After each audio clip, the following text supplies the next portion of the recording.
folks, I hope you're doing well. It's now 22 minutes past 10 on the 18th of the 3rd, 2020. I just took a walk down the shops and yeah,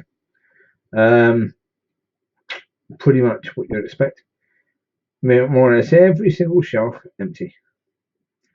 Apart from the things that would not matter, really. People wouldn't want to stock. So anything that would be useful stocking or putting in your freezer that would freeze for ages is empty. So I keep on going down at the end of the day, which is obviously not going to work. Because I mean, this one that's 24 hours shop is now closing at 10 p.m. And weirdly, I said to a member of staff about it, and I said, "Yeah, you've got all these panic buys." She said, "Yeah, that's why we're closing at 10 o'clock." I'm like, "Excuse me, you're closing at 10 o'clock because of panic buys, even though closing at 10 o'clock is going to cause people to panic a lot earlier, or more people to panic because they've got to do all their shopping before 10 now."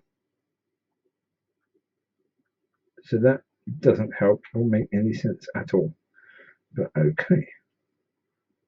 Now, as I'm walking down to the shop from my place, I'd just taken the dogs out for a walk beforehand, actually. But then, okay, I thought I might as well pop down because they closed a bit earlier, so let's see if they got what I need. Because I did make an order for an order to be delivered. I ordered online, and of course that didn't come with the stuff I really wanted. So the reason why I placed the order online, I had to place a £40 order, which was really £40 wasted because most of the stuff that I got, I could have just got had I gone down there anyway. So yeah, that's fine. That's what it is. Got some nice biscuits for the doggies, so they will enjoy that. Some digestive biscuits, which they have as a treat, so they will like them. Anyway, as I was walking down, speaking to God about this virus situation, and what God was saying to me is that we need to be wise. We need to be careful about our comings and goings because although this virus is pretty much a slightly bad version of the flu, because you have the flu and then the last bit is where you could be incredibly short of breath. You still have 2 weeks of headaches, incredibly painful throats, coughing like mad, shortness of breath. Why would you want to be reckless and catch that? So let's not be reckless. If you think you have the virus, don't go to church. Don't go to any Christian event. Because yes, God can heal you, but if he was going to heal you from it, he would have done so before church. There's no reason for you to go and risk infecting everyone else there and having them go through 2 weeks of discomfort and pain and a bad night's sleep because of the coughing and all that lot. Why put them through that? I mean, certainly if I was running a church and someone came in knowing that they had the virus, that person would then be banned from my church for good. You wouldn't get back in. If you were being that selfish, you wouldn't get back in. If you got it, then keep it to yourself. Self-isolate. Jeez, can't speak. So yeah, self-isolate. And if you go out, use wisdom. If necessary, get one of those masks that doctors would use, that Michael Jackson would wear when he was alive. So that if you have to go out, you will then tell other people that you have this thing. Again, wash your hands. on a regular basis. You're not spreading the germs to someone else. And again, don't touch your face too often. Use tissues or wet wipes and stuff like that. Yeah, so if you've got to touch your face, use a tissue to do so. Even if you've got a scratch yourself through a tissue if you really need to do so. Therefore, you're not having direct contact with your face all the time, or your face isn't having direct contact with your hands all the time. But yeah, it's like during flu season. It's basically the same as if you during flu season, really. If you got the flu, would it be right for you to go mixing with other people and risking giving them the flu? No, clearly not.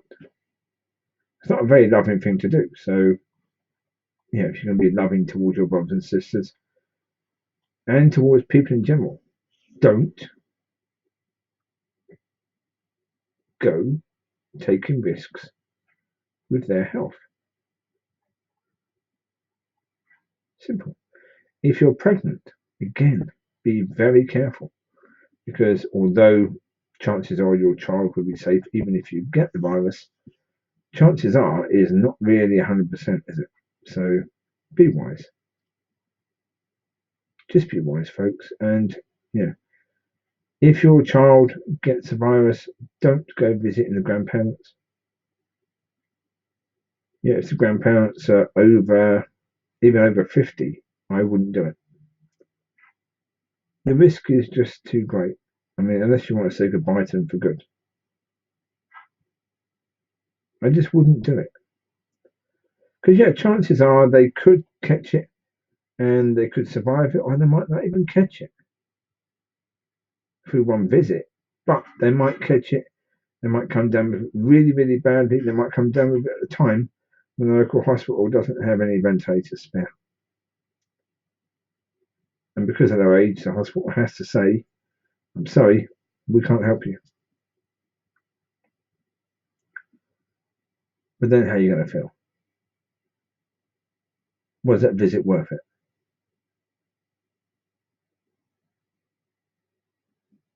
Just be wise, folks, okay? We've been given wisdom by God. If you don't have enough, ask for more. But just be wise. This is not something which is just going to go away. It's certainly not going to go away if people are reckless. So be wise. It doesn't mean you can't go out. If you haven't got the virus, you can still go out. Just be wise. Yeah, I mean, if you want to be extra wise, take some hand sanitizer stuff with you. So that, if you come into contact with a situation that could be a bit risky, wash your hands. Straight away, just wash your hands.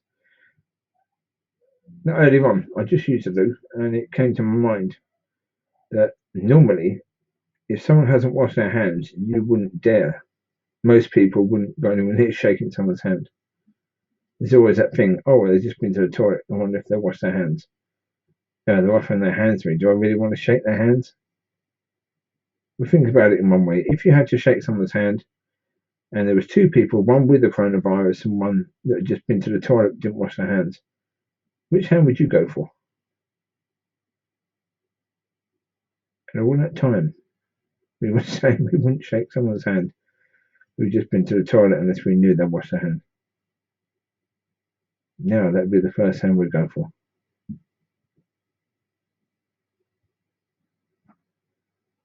Perspective. That's the thing, isn't it? We've got a new perspective on things now with that issue. But as I said earlier, it's a great opportunity to glorify God, to serve God. Just be wise. Don't put yourself in positions that don't try and force it either. If you want to serve God, don't force it. Don't try and force it. Just trust God. Sorry, I just had to pause it. I had to go out and see the pups because I left some water for them in a aluminium bowl, and they drank the drinky, and They were moving the bowl all the time on the floor, on the stones, and I could hear it, so I'm pretty sure you could. So now I've taken that away. They saw me out there, and then they're crying for me now. So it's like, okay. Anyway, what I was saying was, yeah, don't push. Try and push a situation to happen, not opportunities for you to serve God. If you're trying to push it, it's you doing it, not God.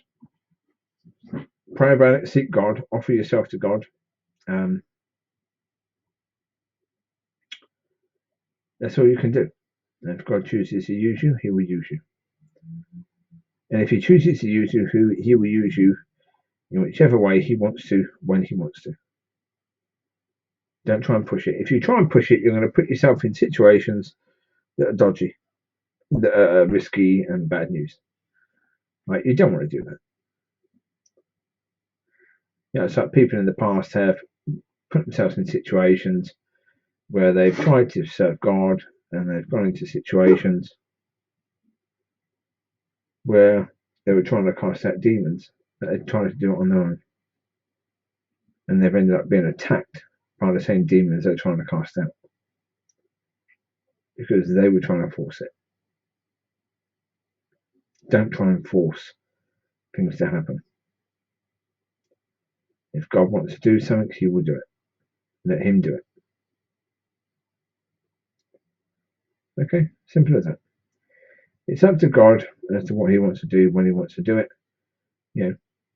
If you desire to be part of that, part of the solution, part of the helping people, then fantastic. Put yourself open to God. Use wisdom. Be there for when the chances are there. But use wisdom. And as I say, if you kept the virus, 14 days isolation with a chance to spend some wonderful time with God during that 14 days. Don't spread that disease around other people. If you do, you deserve the consequences that will come upon you. And there will be some consequences because whatever pain those people go through because of you, that pain should come back on you. If that's the only way you're going to learn not to be selfish, then that's great. Good. All right, well, you take care. I will leave you to it for now. That's all that God was telling me to bring, so I brought that. And that was all I needed to bring. You take care. I'll speak to you soon. God bless.